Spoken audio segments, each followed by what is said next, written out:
അടിപൊളി. അങ്ങോട്ട് കൊണ്ടുവന്ന തറയിൽ വീഴും, ഗ്യാസിൽ വീഴും കൂട്ടുകാര്. കണ്ടല്ല, ഇത്രയും തന്നെ. ഇതിലിനി വലിയ പണിയൊന്നുമില്ല കൂട്ടുകാരെ. ഇതിപ്പോ റെഡി ആയിട്ടുണ്ട്. സൂപ്പർ ഉണ്ടല്ലോ. വെള്ളമൊന്നും ചേർത്ത് കൊടുക്കണ്ട കൂട്ടുകാര്.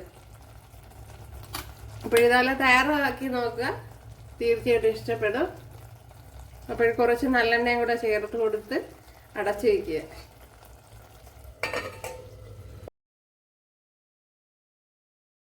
ഹായ് കൂട്ടുകാരെ, സെലം ബ്ലോസിലേക്ക് സ്വാഗതം. ഇത്രയും നാരങ്ങ എടുത്തിട്ടുണ്ട്, ഒരു 1/2 കിലോ നാരങ്ങയാണിത്. അപ്പോൾ ഇത് വെച്ചൊരു പിക്കിള് നോക്കാം. കുറച്ച് വ്യത്യസ്തമായ രീതിയിലാണ് തയ്യാറാക്കുന്നത്. പിന്നെ കുറച്ച് പേർക്കെങ്കിലും അറിയായിരിക്കും.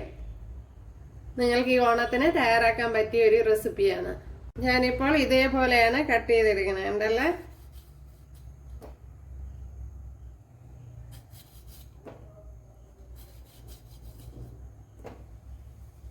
അപ്പോഴെല്ലാം ഇതേപോലെ കട്ട് ചെയ്ത്.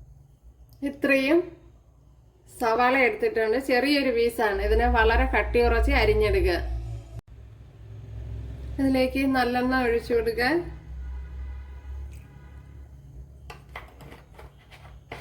അപ്പോൾ ചട്ടി നല്ലപോലെ ചൂടാവുമ്പം വേണം ഒഴിച്ചു കൊടുക്കുക കൂട്ടുകാരെ. അപ്പോൾ ചട്ടി ചിലപ്പോൾ പൊട്ടയെല്ലാം ചെയ്യുന്ന ഇരിച്ചാണ് ചെയ്തേ. അപ്പോൾ വെള്ളമൊക്കെ മാറിയതിന് ശേഷം നല്ലെണ്ണ ചേർത്ത് കൊടുത്താൽ മതി. വേറെ ഞാൻ ഇവിടെ ഓയിൽ ചേർത്ത് കൊടുത്തിട്ടുണ്ട്. അതിലേക്ക് ഒരു 3-4 ഉലുവ ഇട്ട് കൊടുക്കുക. അപ്പം ഞാൻ നല്ലെണ്ണയാണ് ചേർത്ത് കൊടുത്തത്. ഉണ്ടല്ലോ, ഓയിലിനെ ചട്ടിയുടെ എല്ലാ ഭാഗത്തോട്ടും ആക്കി കൊടുക്കുക. അതുപോലെ ഈ നാരങ്ങയുടെ സീഡ്സ് എല്ലാം മാറ്റി കൊടുക്കണം. ഞാൻ ഇവിടെ എല്ലാം മാറ്റി കൊടുത്തിട്ടുണ്ട്. ഉണ്ടല്ലോ കൂട്ടുകാരെ, സീഡ്സ് ഇതുപോലെ മാറ്റി കൊടുക്കണം, അല്ലെങ്കിൽ ഭയങ്കര കയ്പായിരിക്കും. ഇവിടെ എണ്ണ ചൂടായിട്ടുണ്ട്. അതിലേക്ക് ഒരു 15 വെളുത്തുള്ളി ചേർത്ത് കൊടുക്കുക. വെളുത്തുള്ളി കൂടുതൽ ചേർത്ത് കൊടുത്താലും കുഴപ്പമില്ല കൂട്ടുകാര്. അതേപോലെ ഒരു ചെറിയ പീസ് ഇഞ്ചി എടുത്തിട്ടുണ്ട്, 2 പച്ചമുളക്. അപ്പോൾ ഇത് നല്ലവണ്ണം ഒന്ന് മൂപ്പിച്ചെടുക്കണം. അതെല്ലാം ഇതിലേക്ക് കുറച്ച് വറ്റൽമുളക് കൂടെ ചേർത്ത് കൊടുക്കുക. ഞാനിപ്പോൾ ഉണ്ടമുളകാണ് ചേർത്ത് കൊടുത്തത്. ഇപ്പോൾ നിങ്ങളതിൽ അവൈലബിളായ മുളക് ചേർത്ത് കൊടുക്കുക. ഇതിന് ഫ്രഷ് കറി ലീവ്സ് ചേർത്ത് കൊടുക്കുക.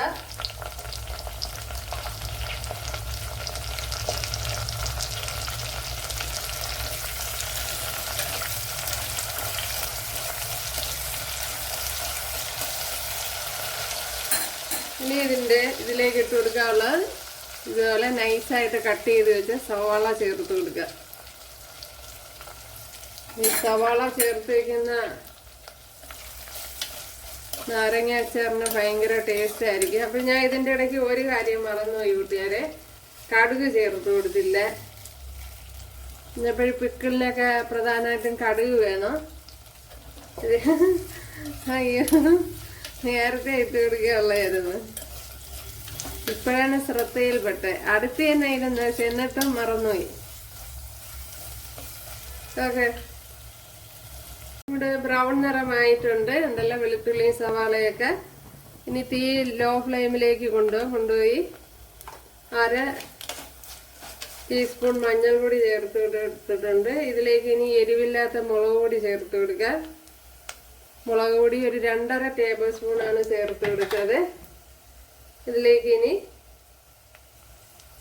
ഒരു 1/4 ടേബിൾ സ്പൂൺ മല്ലിപ്പൊടിയും കൂടെ ചേർത്ത് കൊടുക്കുക. അതിനുശേഷം 1 ടേബിൾ സ്പൂൺ കായപ്പൊടിയോ കായത്തിന്റെ കട്ടയോ ചേർത്ത് കൊടുക്കുക.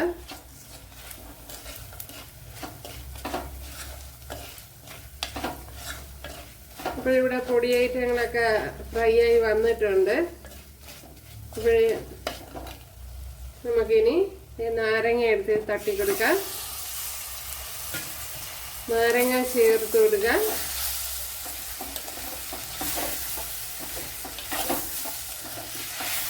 അപ്പോൾ മല്ലിപ്പൊടി കൂടുതൽ ചേർത്ത് കൊടുക്കണ്ട.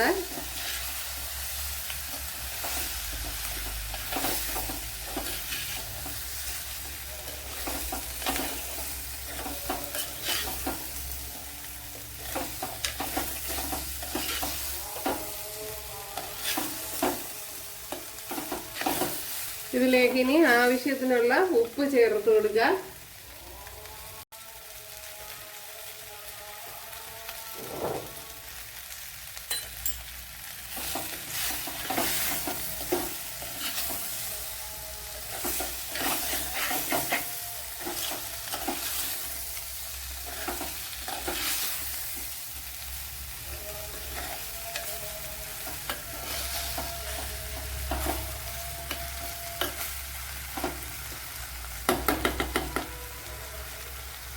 ലോ ഫ്ലെയിമിൽ വെച്ച് കൊടുത്തിട്ട് ഇതൊന്ന് അടച്ചു കൊടുക്കാം.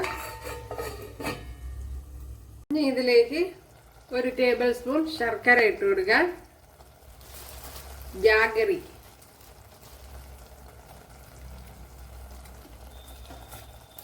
ഓപ്ഷനിലാണ്, നിങ്ങൾക്ക് താല്പര്യമാണെങ്കിൽ ചേർത്ത് കൊടുത്താൽ മതി.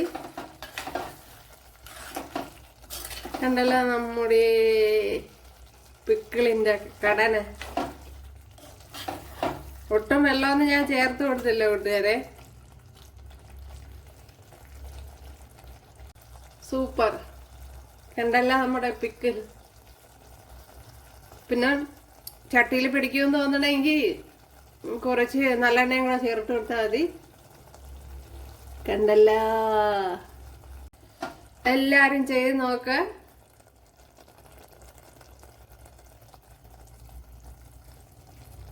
കണ്ടല്ലേ. അപ്പൊ ഇഷ്ടമായ സബ്സ്ക്രൈബ് ചെയ്ത് സപ്പോർട്ട് ചെയ്യുക. അടുത്തൊരു വീഡിയോ ആയിട്ട് കാണാന്ന് പറഞ്ഞുകൊണ്ട് എല്ലാവർക്കും താങ്ക്സ്.